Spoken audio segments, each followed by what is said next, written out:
Ladies and gentlemen, get ready for the ride. Buckle up, strap in, because we are going on a Dewayne Dedmon victory tour. Perfect.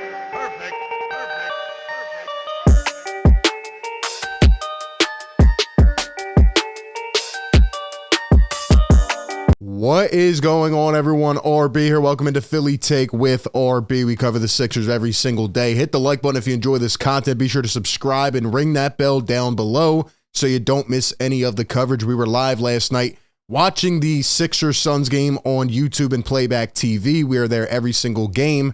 I apologize for the connection issues. We got those resolved. It was beyond my power, but shout out to everybody who stayed in the show and continued to rock with us, even though the Sixers had a stinker of a game. It was a long time, or it feels like a long time, since they had a game like that, but man, it sucked. They couldn't get anything going. They have now lost 2 out of the first 8 of what I'm calling the 8-game gauntlet here in this final stretch of the season. 8 games to go. Sixers now trail the Celtics by 2 games for the 2nd seed, and they are 4 out of the 1st seed. So give me your thoughts on that down below. We're going to talk a little bit about this game last night and Friday, talk about, what the Sixers need to do going forward. What should they do? But most importantly, you do not want to miss what Doc Rivers had to say about going to Dewayne Dedmon last night over Paul Reed. That was the biggest storyline, and we will get into it and break all of it down. But before we do that, real quick, shout out to the sponsor of today's video, Aura. Aura is an easy-to-use app that includes everything you need to stay safe online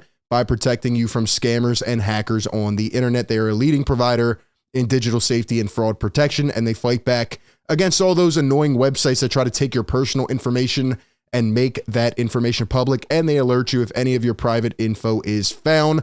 I'm sure everybody out there has had some type of experience, or maybe, a family member or something like that has had an experience with someone trying to hack your identity, or open a credit card in your name, or whatever it may be, steal your credentials. So Aura aims to prevent all of those issues. They give you near real-time alerts on suspicious credit inquiries, and they even provide a VPN, which allows you to stay anonymous online. They have a password manager where you can manage all of your credentials safely and securely and scroll anonymously online with their VPN. So go take the next step right now. Go down to the description and protect your online safety by clicking the link. Go to aura.com/PhillyTake to receive a 2-week free trial of all of their services. The link is down in the description. All right, let's get into this, man.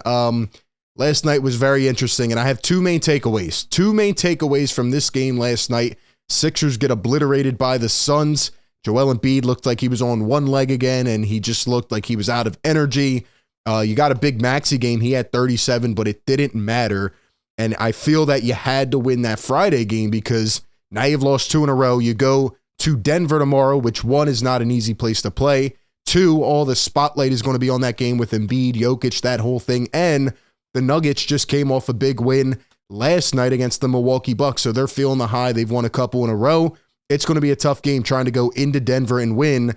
And if you lose another one, by the way, the Cleveland Cavaliers in the 4 seed are creeping up on the Sixers. They are not that far behind now. So there's a lot to talk about with this team. But, essentially you wasted an Embiid masterclass on Friday night when he had 46, 8, and 9. And I know the Warriors are hard to beat at home, but you had them on the ropes. You had them right where you wanted to, and unfortunately, you could not get that win in the books. But I have 2 main takeaways from kind of a combination of last night and Friday night, and here is the first one. The Sixers are not going to do anything without a healthy James Harden. Joel Embiid has needed that co-star. He finally has him this year. Unfortunately, the injury bug is hitting at the wrong time. Don't get me wrong. If the Sixers have a healthy James Harden with the way he has played this year, and obviously Embiid tapping into another level, I think, honestly, the Sixers can play against anybody. I think they can go all the way, and you have to hope that they, can get their guys right. Obviously, Harden's been resting the last couple games, so I can't really put much into those games in terms of stock for the playoffs, but, you're going to need Harden. They keep saying a sore Achilles. I don't know what to believe anymore. I'm a little bit worried. I hope they give more clarity on that injury soon, but you absolutely need James Harden, even with Maxey going for 37 last night. Or a couple nights ago, Maxey and Tobias having good games with Embiid, going into another stratosphere. It didn't matter. You need the point guard. You need the guy that can kind of initiate and set up the offense, and the Sixers just don't have that, and that's why there hasn't been structure or identity really with their offense the last couple nights. So they absolutely need James Harden. And the other takeaway that I have is that the Sixers bench looking this bad with 8 games to go, 7-8 games, is just very, very concerning, right? Because the last couple years, the biggest issue coming to the playoffs is, all right, who is going to step up? Who's going to be those depth pieces to really be the X factor? And the Sixers just have not had those. And this year, I would say for a majority, their benches look good, right? They've had rhythm, even on the 8-game win streak. They've looked really good. Is this overreacting? Let me know. But right now, the last 3, 4, 5 games, the bench has looked awful. Once again, they're giving you absolutely no production. Who are going to be the guys in the playoff rotation? McDaniels doesn't even look like himself right now because he's still trying to battle through an injury. George Niang has been pretty bad the last 10, 20 games. Shake Milton has one great game and then he disappears for 10 games. Daniel House is injured. So who's going to be the guys? Who's going to be the guys? Look at the production last night, man. Not getting anything. Look at the Suns bench. Look at what they did last night. You need some of these guys to step up. The Sixers just have not had it, and it's very unfortunate. And, I hope that come playoff time, a couple of these guys can really make themselves, ready to go. Sixers are going to need that production. Obviously, your stars win the series, but, you're going to need some of these ancillary pieces to really step up. The last thing, though, in terms of the bench, and this kind of leads us to the main topic here, is the backup center. Does it ring a bell? With 7 to 8 games to go, the Sixers now have questions at the backup center position. Oh, wait, it happened last year. And you cannot believe what Doc Rivers had to say last night because, obviously, like I said, we're live streaming the game, every single game, and we're there. And, I look up third quarter, Joel Embiid comes out, and I think it was still like a 5-7 point game at most. I think it was less than that. And I look up and I see Dewayne Dedmon in the game. And I said, is that Dewayne Dedmon? Why is he in the third quarter, right? I would expect him if the Sixers are up or down 20 in the fourth, coming in as the cleanup crew. But he was in the third quarter. And I'm like, what's going on here? Why is Dewayne Dedmon in the game this early? And not only was he in, he stayed in and got all the backup center minutes. So what's going on here? Well, here's what Doc Rivers had to say after the game in terms of why he went to Dewayne Dedmon over Paul Reed. Quote, "We have Dewayne here. We need to get him some minutes." End quote. Oh my gosh. I put this on Twitter. Sixers fans are enraged. I mean, everybody, even reporters were commenting on this and they're pissed.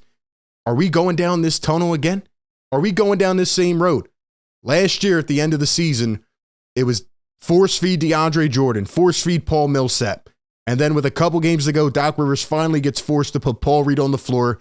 He plays great. He makes the comments about not going on a Paul Reed victory tour. Now, Doc Rivers has actually been coaching pretty good. And, 60, 65 games into the season, he finally decides to go back to Paul Reed, give him the minutes, and he's been getting in a rhythm, playing well, doing his thing.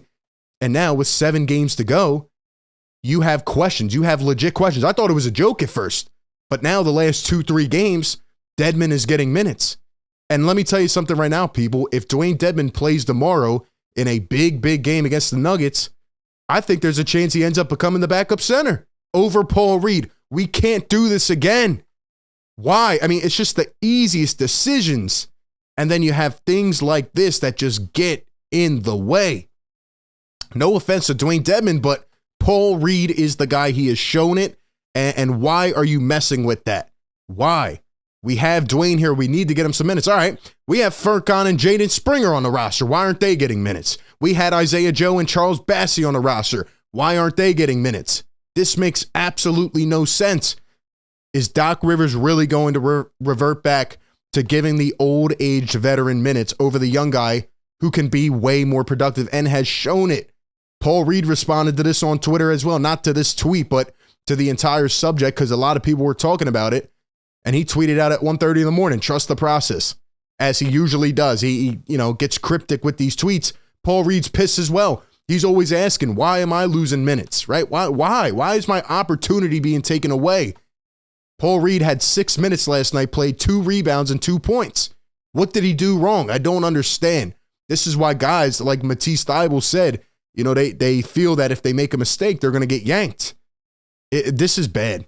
This is bad. Here's a play from Dewayne Dedmon last night. I want to show you guys a couple plays real quick. This is why it can't happen. This is why it can't happen. By the way, here's one play where the Suns drive to the basket. Dedmon comes to help back the Landale.